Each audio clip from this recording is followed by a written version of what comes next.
Hello, hello, hello. I'm Old Lady Dodge. I'm Raven. And Happy New Year. Happy New Year. We are excited to bring this podcast, UnStruggling podcast. That's what you're listening to right now. I always forget to say what they're listening to. I mean, is that kind of ridiculous? That's okay. It is. It's okay. Okay. Well, I'm glad we're bringing it into the new year with you guys, and thank you for tuning in. I think about like moving forward into 2025, making changes. Is there a difference between stress and anxiety?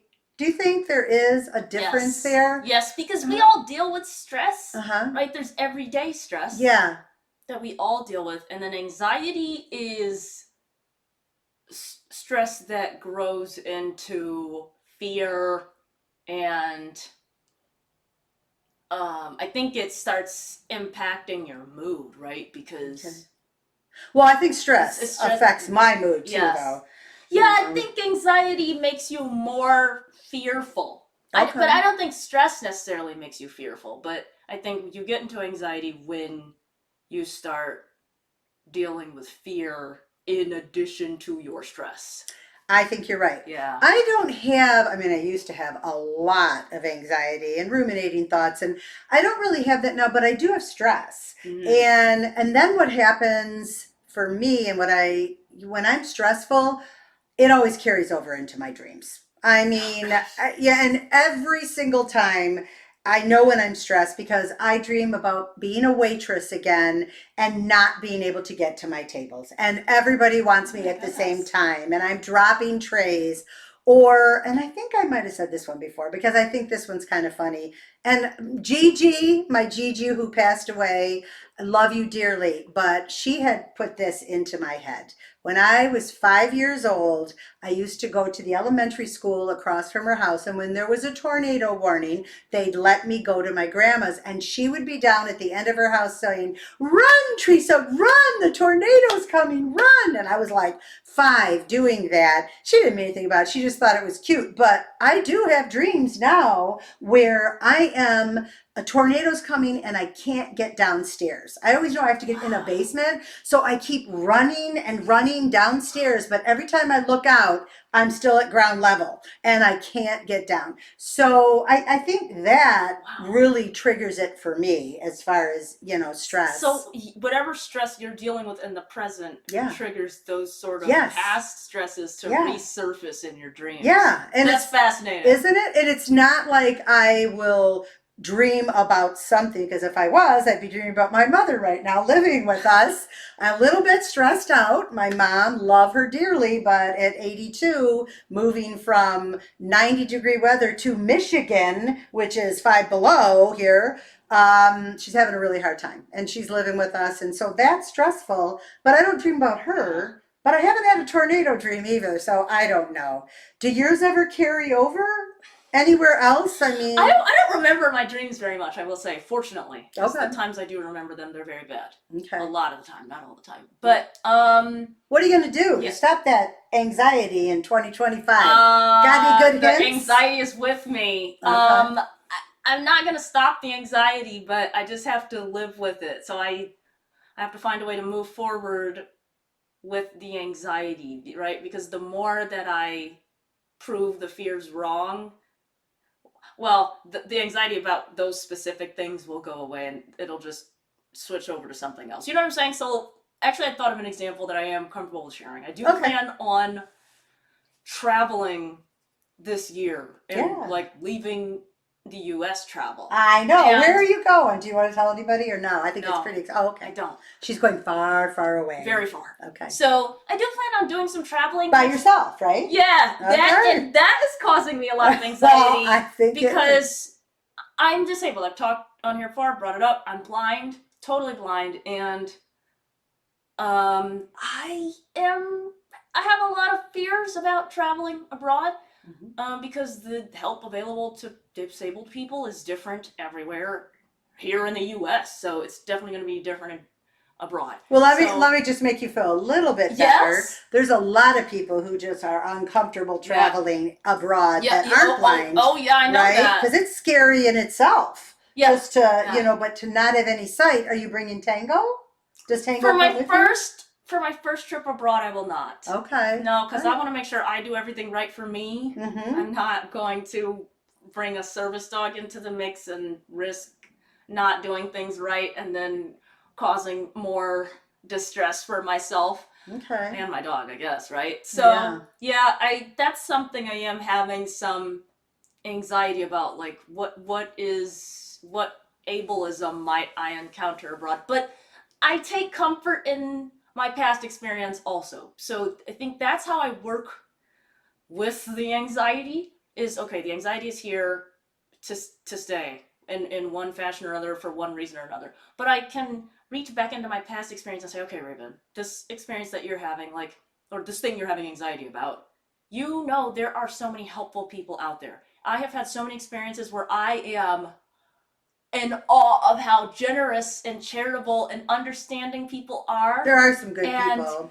I am just so in awe of, I've been in some places and it just seems like people are waiting to help you, you know? Yeah. And I've had opposite experiences also, of course, but that's not gonna, thinking about that's not gonna help me work through my anxiety. So whenever I have the anxiety, that's how I challenge it. And that's the thing, I think anybody with fear or anxiety or shame, you know, you have to challenge it and accept that the anxiety is here to stay. But also, But is it? I mean, does anxiety have to stay? Now I know there's some because people. you'll just be anxious about something else. The anxiety about one thing will go away, and then you'll just be anxious about something else. That's how it is. And there are people. That's how it is. Yeah, that is it. Yeah. And I will say, well, for me, if I were going to say I have anxiety, then it would be with my kids. Are they going to stay healthy? Did they make it home okay? How come they haven't checked in 2 days? You know, are you okay? Just give me a thumbs up. So I do have anxiety over those things. But I don't know about you, but I think with my past, the way it's been, I kind of do what you do. And Ed always talks me off the shelf. My husband's always talking me right down off the shelf, where you kind of say, you know what? You know, they've made it home before. Mm-hmm. They're grown adults. Yes. You know, you're not in control of them anymore. Like the fear when they're 16 and they just get their license. Oh gosh. That is so scary. So yeah, so that is one thing. And what I really do now that I'm older, like you said, okay, they're going to be okay. They've done it before. They know the way. But I actually say, I don't have any control over it. Yeah, sometimes you got to do that. Mm-hmm. Yes. That's huge for me, man. Yes. You have to give it up and just say, you know, either if you're into keeping the faith or you just believe there's higher power or nobody, I mean, right? Or nobody, whatever you believe in, the universe, energy, whatever, you have to say to yourself, you know what? I can't control this. Yes. Yeah. Nah, you can have on the things you can control. Right. And I do have to say, sometimes, and this is not good, but it's true, and I've done it before. If I'm so stressed out, I have something that's artificial. Well, not artificial, but like a glass of wine or a Tito's and soda or something, and it just takes the edge off a little bit. I know. And mind you, that probably is not the greatest thing, and there's people out there saying, how could you do that,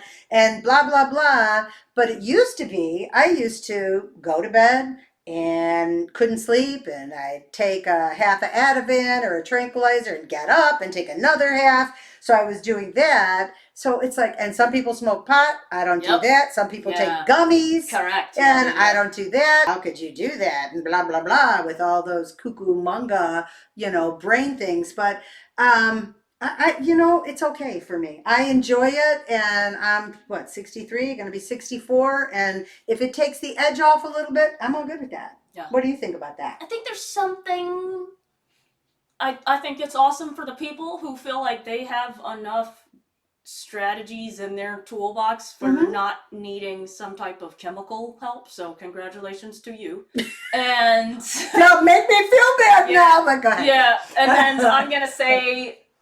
I don't blame people, shame them for deciding I need to make my stress manageable in some way. And so, I don't blame people for sometimes having a drink or a gummy or smoking some pot, whatever. I mean, there's nothing wrong with that. I do think Oh, there's That- going to be people out there Yes. that say Oh, there is. there's Yeah. people who are going to say there's something wrong with it. Yeah. They're going to say there's health issues. Yeah, You're yeah. damaging your brain, and Yeah. you're Oh, there it okay, is. okay, Mhm. science, show up in the comments then. That's cool.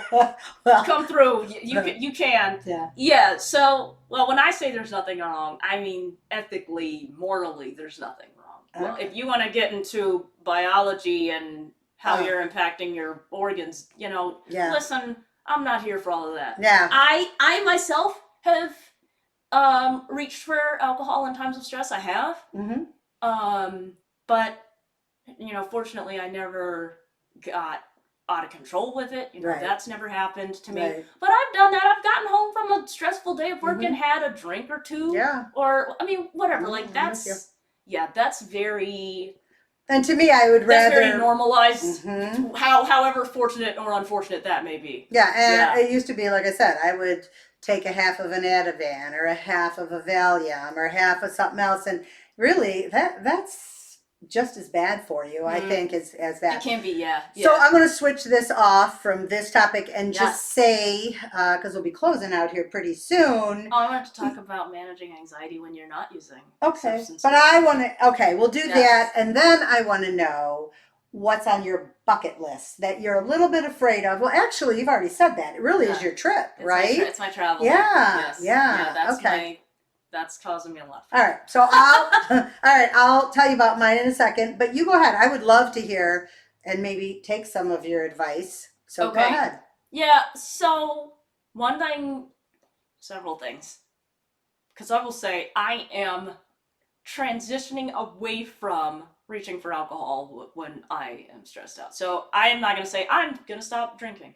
Like, I plan on going out with some friends tonight, and I most likely am going to order an alcoholic beverage and whatever.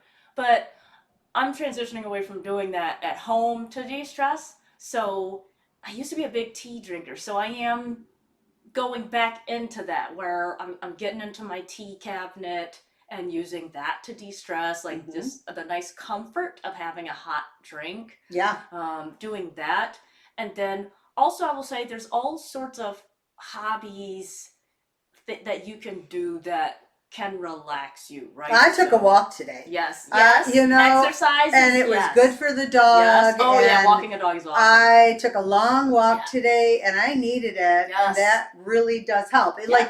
and I think too, with any type of substance, a lot of times it's a habit. Correct. And Yes. it's like timing, and it's a habit. And it's like your Mhm. brain goes ding, ding, ding. Oh, it's the end of the day. Yeah, I feel a little stressed. I'm gonna have a cocktail, whatever. So, or you're with friends and you're gonna have a cocktail. So it's like a social. Sometimes it's a social thing, but sometimes it's just a habit. Yeah. And if you could make that change and have a cup of tea, or Just a cup of water, because Yeah. sometimes I would be like, I would sit there and be like, Raven, you're gonna drink water Yeah. instead of a hard cider or Yeah. or a glass of wine. Right. You're gonna do that. I mean, that was some of it too. yeah, But even just doing some other hobby, like if you're into sewing hmm or embroidery, So it doesn't have to be learning a new- exercise. You learning a can new do- skill. There's some Yeah. people doing that. There's some people who are like, I'm learning about how to do leather work yeah, right now. uh-huh. So that's my phone ringing. Oh, I'm gonna well. stop that. So, but there's somebody saying she's learning leather work, and I'm like, that's fascinating that she Yeah. has decided to start doing something like that. And so you can do that. Something too. new. Yes, something new. Mm-hmm. Learn a foreign language. There's so many things you can do that you can lose yourself in that is actually beneficial to you. Yeah. Also, Mm-hmm. not to say everything you do has to be productive, but I'm just saying you can do something else that is. It doesn't have to be reaching for chemical help. If you want to change that about your life, everybody doesn't want to.